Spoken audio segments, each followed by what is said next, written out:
జై శ్రీమన్నారాయణ. శ్రీమతే రామానుజాయ నమః. திருப்பாவை 11వ பாசுரம். கத்துக்கரவை கணங்கள் பல கரந்து செத்தார் திருளசிய சென்று செருச்செய்யும் குத்தமுன்னில்லாத கோவலர்தம் பொற்கொடியே புத்தரவருக்குள் புனமையிலே போதராய் சுத்தத்து தோஷிமாரெல்லாரும் வந்து நின்முத்தம் முகுந்து புகில் வண்ணன் பெயர் பாட சித்தாதே பேசாதே செல்வ பெண்டாட்டி నీ ఎత్తుక్కురుంగం పొరులేలోరెంబావాయ్. ఈ పాశ్రంలో మనము గోదమ్మ గోపికని మేల్కొల్పుతూ గోపిక యొక్క నాన్నగారిని పొగుడుతున్నారు. అంటే వారి సంపదని పొగుడుతున్నారు. ఏమంటున్నారు? ఎన్నో ఆవులున్నాయి, ఆవు సమూహాలు ఉన్నాయి, కానీ పాలు పిండగలిగేవాడు మాత్రం ఒకే ఒక గోపకుడు. ఒక 10 మంది 20 మంది కాదు, ఎన్ని గుంపులున్నాయో లెక్క పెట్టలేము, కానీ పాలు పిండే గోపకుడు మాత్రం ఒక్కడే. మనం జీవాత్మలు ఎన్నున్నా పరమాత్మ ఒక్కడే. అలాంటి గోపకుడు ఇవాల్టి గోపకుడు. అలానే శత్రువుల యొక్క బలాన్ని నశించేవాడు, అంటే శత్రువుల దగ్గరికి వెళ్ళి సంహరించగలిగేవాళ్ళు.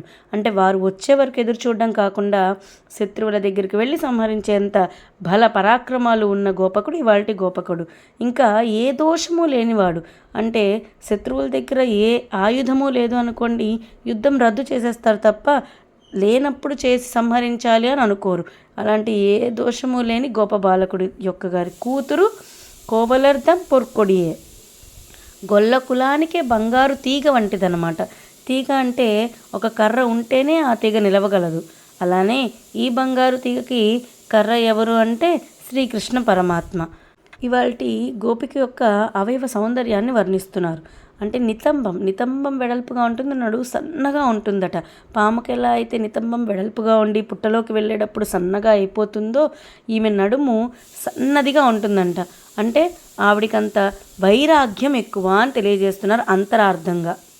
అలాగే నెమలివలే ఏ సౌందర్యము, అంటే ఏ అవయవాన్ని చూసినా అందంగా ఉన్నారట. నెమలివలే మొత్తం శరీర సౌందర్యం కూడా అందంగా ఉన్న గోపిక ఇవాల్టి గోపిక. సిత్తాదే పేసాదే సెల్వ పెండాటి. అమ్మ ముకిల్వాణ్ణ నామ సంకీర్తన చేస్తున్నాము, ఏ చప్పుడు లేకుండా ఏం మాట్లాడకుండా ఉన్నావేంటి, ఏ ప్రయోజనంతో నిద్రించుచున్నావు అని అడుగుతున్నారు ఇవాల్టి గోపికని. ఏ శ్రీమన్నారాయణ అడియన్ రామానుజదాస్. అండాల్ దివ్య తిరువడిగలే శరణం.